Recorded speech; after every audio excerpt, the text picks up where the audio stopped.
Hi guys! Welcome back to my channel. Ito nga may nakita tayong video ng cute ni Ella. Pinanggigilan ni Rachel Dakis at ni Rere Meneses. Ayan, makita nyo dyan sa video kung paano nila, ang gigil nila kay Ella Dizos nung maglaro ang Signal versus Creamline. At sa kabilang banda, nung nakaraang laro ng Creamline versus PLDT, si Alyssa tawang-tawa kay Ella Dizos.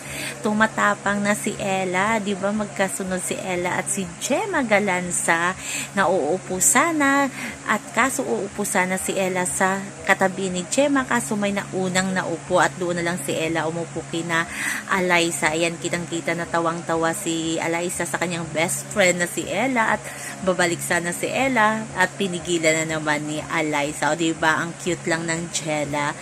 Ang sabi nga ng iba, tumatapang na si Ella Dizos. So yun lang po guys ang ating update. Hanggang sa muli. Bye-bye!